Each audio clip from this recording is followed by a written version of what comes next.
Hey guys, welcome to Storytime with Jester. Tonight I'll be continuing the saga from my novel, The Book of Prophecies, picking up where we left off last time, at chapter 20. The young priest awoke to a loud noise outside. He immediately roused the other members of the Circle of Golden Light, so named in honor of the god of light he worshipped. They quickly got dressed for battle amid the sounds of shouts and screaming, and made their way towards the commotion. When they exited the inn, they found themselves in the midst of mass hysteria. People were running amok, almost knocking each other over in their confused state. Leroy, a knight and leader of the group, grabbed one of the commoners by the arm as he was running by and demanded to know what was causing all of the ruckus. The man, eyes glazed in total fear, just screamed, "Run! Run for your lives!" and broke Leroy's grip as he ran away. Leroy managed to stop another man who was pulling a small cart filled haphazardly with belongings. "Why is the city in panic?" Leroy asked, blocking his path. The man's only response was to gaze up in the air behind Leroy. As Leroy turned to see what the man was staring at, he took advantage of the diversion to make his escape with his cart. Leroy stood in shock as his mind tried to make sense of what he was seeing. A portion of the capital, including the palace, was cut off from the rest of the city by some sort of large, dark-colored dome. From his vantage point, it appeared to crackle with energy as if it were emitting tiny lightning bolts. He was snapped out of his stupor by a hand grasping his shoulder. "Leroy!" Duan, the wizard of the group, said for the third time. Leroy finally came to his senses and said, "We've got to get closer to this thing." Tyrell, the thief, protested, "Are you crazy? That don't look like anything we need to be messing with. Look at everyone. They're terrified. As should we be." "When has that ever stopped us?" Leroy retorted. "I agree with Leroy," said Petros, another priest, but of a different deity than Mikkel, and a native to Stern Reich. "We must find out what we can about this evil, for surely that's what this must be, evil, and destroy it if possible." Being outnumbered on the subject, Tyrell relented. "Oh, very well. Maybe if we don't all die, we'll receive a king's ransom for our troubles." The 10 comrades made their way through the throng of evacuees and up to the black monstrosity. They stopped before the dome and just stared at it, not knowing what to do.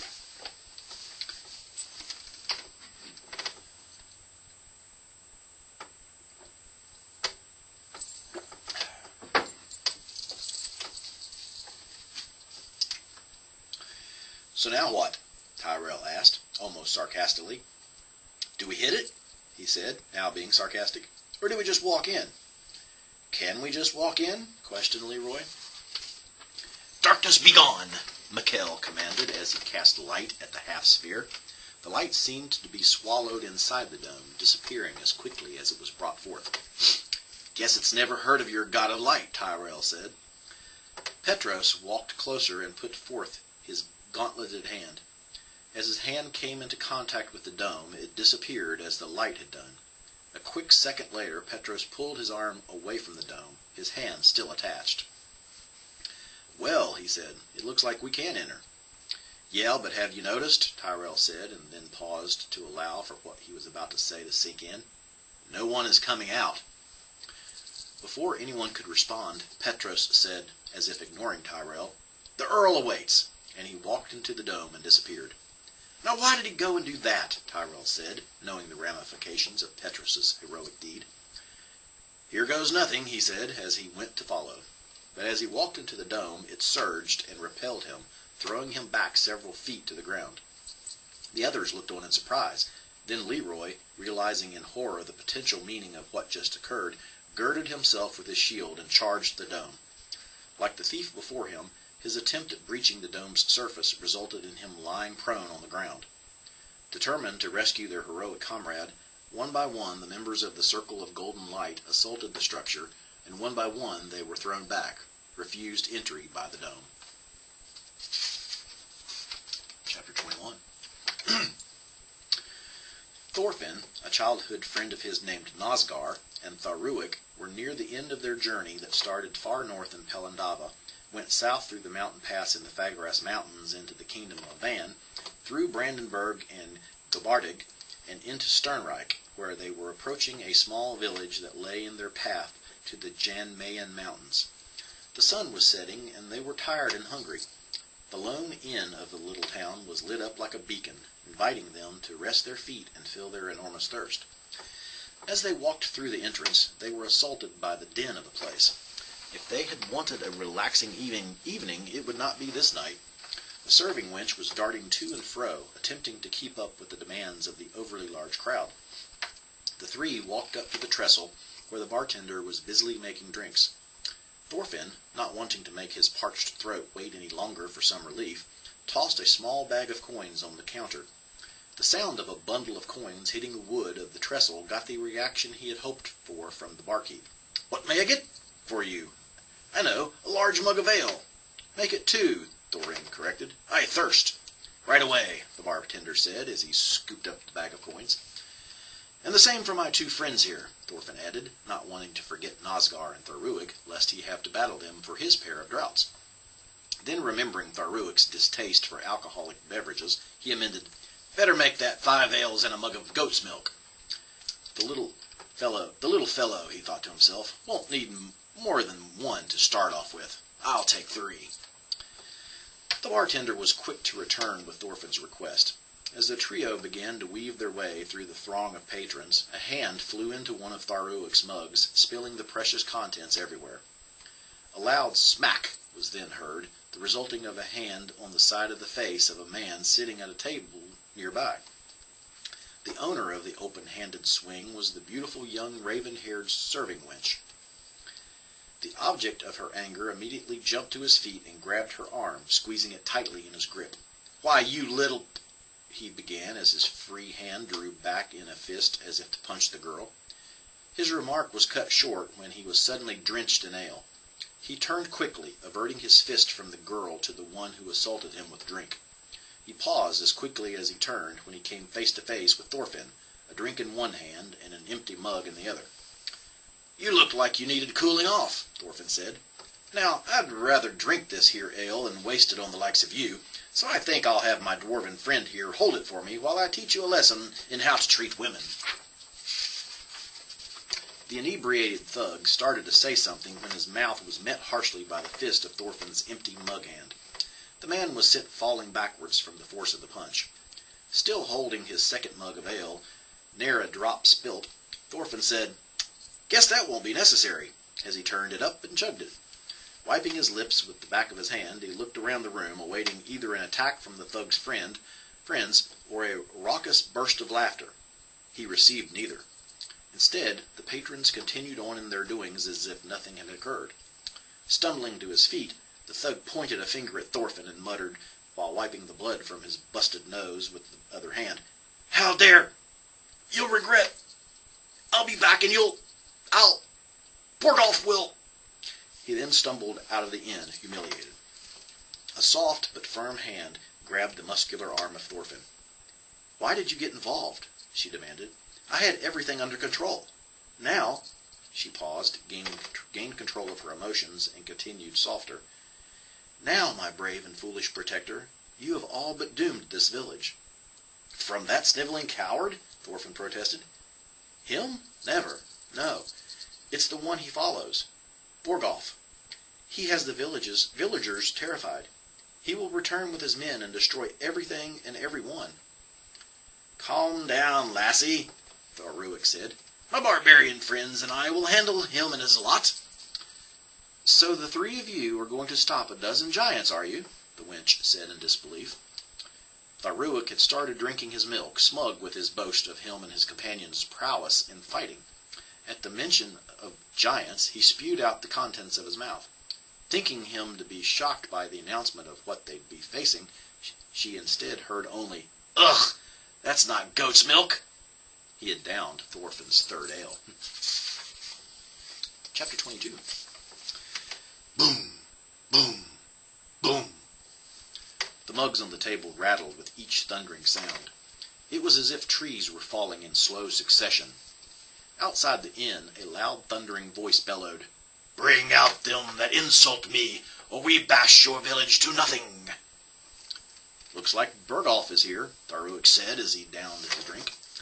As he and the barbarians were getting to their feet, the front door and a good section surrounding it exploded as an ogre burst through. Tharuik took up his hammer and hurled it at the menace at the door. The hammer struck the ogre in the chest and knocked it out of the inn whence it came, returning to the dwarf like a boomerang. The dwarf and his two barbarian comrades exited the inn, walking over the body of the brute. "Giants, she says," Tharuik said, besmirching the ogre's size as they prepared to fight more of the same. "Wait!" the wench implored. She ran up to them and grasped a hand of each of the barbarians. Kissing the forehead of the dwarf, she said, "Go with haste, my friends." They turned and ran towards the quickly advancing ogres, which outnumbered them 3-1. They came to a sudden halt, however, upon seeing Bergolf. Behind the force of ogres was one of their kin astride a large, hairy elephant with tusks the color of ivory. "Now that's a giant," Tharuik said as he froze in his tracks, suddenly oblivious to the ever closer ogres. "I've got the ogres," said a voice sounding like that of the wench. "Take down Bjorgolf." Thorfinn turned toward the voice, but no one was there. When he turned back, he saw that half a dozen ogres had stopped and were looking at a large pattern of colors in the air in front of them. The colors were moving and creating a hypnotic effect on the ogres. 3 were unaffected and were upon the 3 fighters in a mass of brutality.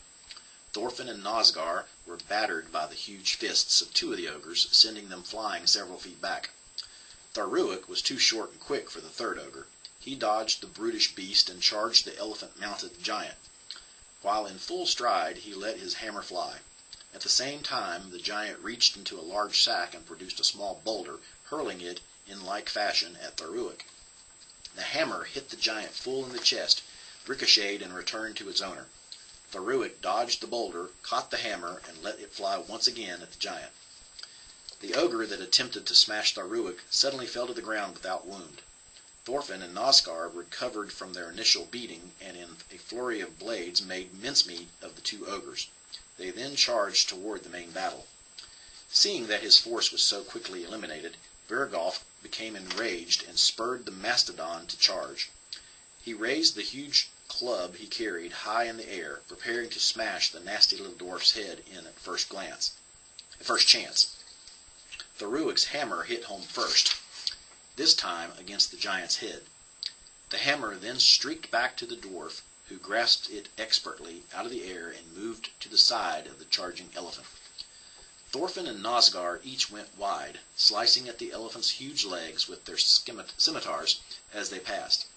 Stunned from the force of the hammer, Bjorgolf was unable to control his mount as the mammoth stumbled to the ground, unable to sustain its incredible weight on its injured legs. Unfazed by all of the carnage up to this point was the sniveling coward from the bar. He stood there, where the giant had been before the mammoth charged, now trembling in fear. He suddenly started swinging his sword as if fighting an invisible enemy. As the mammoth collapsed and spilled the giant off its back, Thorfinn, Nosgar, and Tharuik descended upon them with a fury. In a matter of moments, both the giant and its mount were dead, their lifeblood spilling out of the many wounds inflicted upon them. The trio of fighters then went about the work of slaying the ogres that had been ensorcelled by magic. When they were done, they noticed the wench watching the coward battle his imagined foe. He let out a sudden scream and fell to the ground dead. Thorfinn went and inspected the body, but found no wounds. He turned to the wench and asked, "What happened to him?" "He died of fright," she replied. "Who are you?" he asked. "What is your name?" "Miranda," she replied. "My name is Miranda." And that, my friends, is where we will end tonight's reading. I hope you enjoyed it thoroughly, as I did reading it to you. Make sure you hit the subscribe button and the little bell to make sure you get notifications of every time one of my videos posts. And make sure you share the video to all of your friends. And until next week, and as always, see you soon.